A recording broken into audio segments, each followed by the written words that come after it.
تکبیر تحریمہ سے پہلے بیت اللہ کی زیارت۔ خواجہ عبد الملک صدیقی رحمۃ اللہ علیہ ایک بار اکھوڑا خٹک کے مدرسے میں ٹھہرے ہوئے تھے۔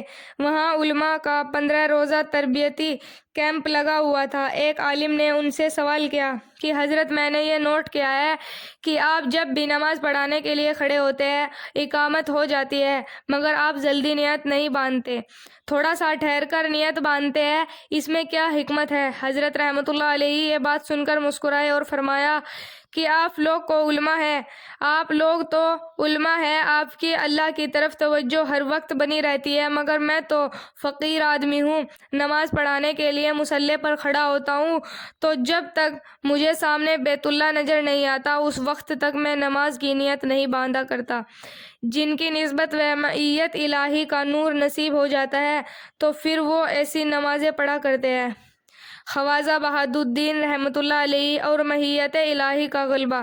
شیخ صحاب الدین سہروردی رحمۃ اللہ علیہ کے پاس حضرت بہاءالدین زکریا ملتانی رحمۃ اللہ علیہ گئے بیعت ہونے، اور انہوں نے تیسرے دن انہیں خلافت دے دی۔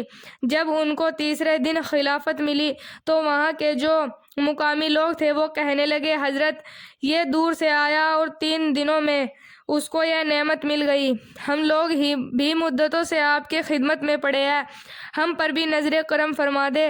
شیخ صحاب الدین سہروردی رحمۃ اللہ علیہ نے فرمایا، اچھا آپ کو سمجھائیں گے۔ دوسرے دن انہوں نے بہت سی مرغیاں منگوائی اور ان تمام لوگوں کو دی جنہوں نے اعتراض کیا تھا، اور بہاءالدین زکریا ملتانی رحمۃ اللہ علیہ کو دے دی، اور سب سے فرمایا کہ اس مرغی کو ایسی جگہ ذبح کر کے لاؤ جہاں کوئی نہ دیکھتا ہو۔ چنانچہ کوئی پہاڑ کی اوٹ میں ذبح کر کے لایا اور کوئی دیوار کے پیچھے ذبح کر کے لایا۔ سب نے ذبح کر کے لا دی اور حضرت کو دکھائی، مگر حضرت بہاءالدین رحمۃ اللہ علیہ تھوڑی دیر بعد اور رونا شروع کر دیا۔ حضرت نے فرمایا، بھائی کیوں رو رہے ہو؟ کہنے لگے، حضرت آپ نے فرمایا تھا کہ ایسی جگہ ذبح کر کے کرنا جہاں کوئی نہ دیکھ رہا ہو، مگر میں تو جہاں بھی گیا میرا پروردگار مجھے دیکھ رہا تھا، جس کی وجہ سے میں ذبح نہ کر سکا اور یوں آپ کو حکم پر عمل نہ ہو سکا۔ حضرت شاہ حسین احمد رحمۃ اللہ علیہ کی دھیان کی کیفیت۔ شاہ حسین رحمۃ اللہ علیہ پر اللہ تعالیٰ نے فنائیت کا ایسا پرچھاوا ڈالا تھا کہ ہر وقت اللہ کے ذکر میں مشغول رہتے تھے۔ ان کے ایک داماد کا نام اللہ بندہ تھا۔ 2 سال تک وہ ان کے پاس رہا۔ جب سامنے سے گزرتا تو حضرت شاہ حسین احمد پوچھتے، ارے میاں تم کون؟ حضرت میں آپ کا داماد اللہ بندہ ہوں۔ فرماتے، ارے میاں سبھی تو اللہ کے بندے ہیں۔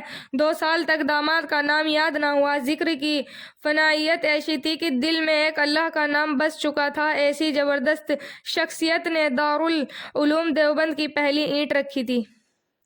معرفت کے بعد احساس دل۔ ہمارے ایک دوست نے قصہ سنایا کہ ایک آدمی انڈیا سے ہجرت کر کے پاکستان آیا۔ اس کے کوئی رشتہ دار تھے مگر سب ادھر ادھر بکھر گئے۔ اس کا ماموں بھی آیا تھا، وہ بھی پریشانی کے عالم میں کہیں گم ہو گیا، ایک دوسرے نے مل نہ سکے۔ اس آدمی نے محنت کی، اللہ تعالیٰ نے اسے خوب مال پیسے والا بنا دیا۔ کئی سال گزر گئے، اس نے سوچا کہ میں اپنی کوٹھی بنا لوں۔ اپنی کوٹھی بنانے لگ گیا۔ اس دوران ایک بوڑھا آدمی اس کے پاس آیا، کہنے لگا، بیٹا میں قسمت کا مارا ہوں، کوئی میرا رشتہ دار عزیز نہیں ہے، تیرے یہاں چوکیداری کروں گا، تو مجھے کچھ کھانے کے لیے دے دینا، غریب پروری کی ہوگی۔ اس نے سوچا چلو ٹھیک ہے، دن رات یہی پڑا رہے گا، میرا فائدہ ہے۔ اس نے کہا، بوڑھے میاں آپ ادھر بیٹھ جایا کرو، میں آپ کو اتنے پیسے دے دوں گا۔ وہ بوڑھا آدمی کام کرنے لگا۔ اب یہ بوڑھا آدمی کبھی صحت بیماری، کبھی تھکاوٹ، کبھی کچھ بھی کبھی کچھ، جب اسے کام میں دیر ہو جائے تو نوجوان اس پر برس جائے۔ کوسنے لگ جائے کہ ایسا ہے تو ویسا ہے تو، وہ بوڑھا بیچارہ رو پڑے۔ یہ آدمی پھر کسی غلطی پر ڈانٹ دے تو وہ بوڑھا آدمی پھر رو پڑے۔ ایک دن اس نوجوان نے اتنی گالیاں دی کہ وہ بوڑھا آدمی کہنے لگا، بیٹا رزق دینے والا تو اللہ ہے، تیرا دل اگر خوش نہیں تو میں کہیں اور چلا جاتا ہوں، قسمت نے تجھے ایسا ہی بنا دیا، ورنہ پیچھے سے تو میں اپنے رشتہ داروں کے ساتھ آیا تھا، معلوم نہیں وہ کہاں چلے گئے۔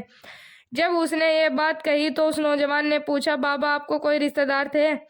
بوڑھے نے کہا، سنا دی۔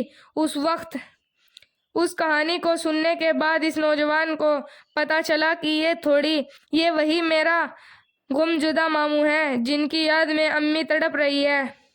اب پاؤں پکڑ لیے اور کہنے لگا کہ معاف کر دینا ماموں، مجھے معاف کر دینا، مجھ سے غلطی ہوئی، مجھ سے کوتاہی ہوئی، یہ ساری کوٹھی آپ کی ہے، جہاں چاہے تشریف لے جائے۔ اس نے کہا، نہ بیٹا، مجھے اپنی اوقات کا پتہ چل گیا۔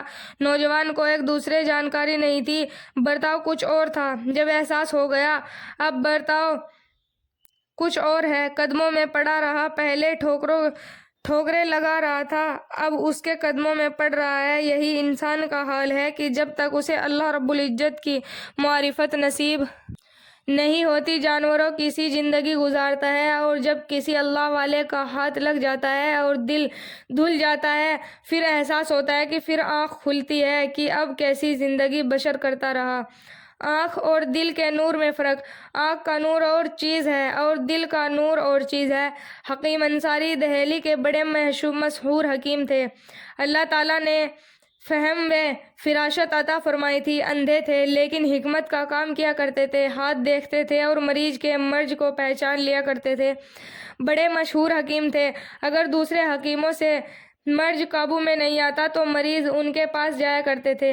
ہمارے سلسلے کے بعد ایک بزرگ خواجہ محمد عبد الملک صدیقی رحمۃ اللہ علیہ فرماتے تھے کہ مجھے شوق ہوا کہ میں بھی ذرا حکیم صاحب کو دیکھوں، لہٰذا ان کی دکان پر گیا، ان سے کوئی بات نہیں کی تاکہ میرے آنے کا ان کو پتہ نہ چلے، اور وہاں بیٹھ کر میں نے ان کے دل پر توجہ ڈالنی شروع کر دی۔ کچھ دیر گزری تو میں نے کہا، اچھا، دل کے بجائے روح پر توجہ ڈالتا ہوں۔ جب میں نے اس پر توجہ ڈالنی چاہی تو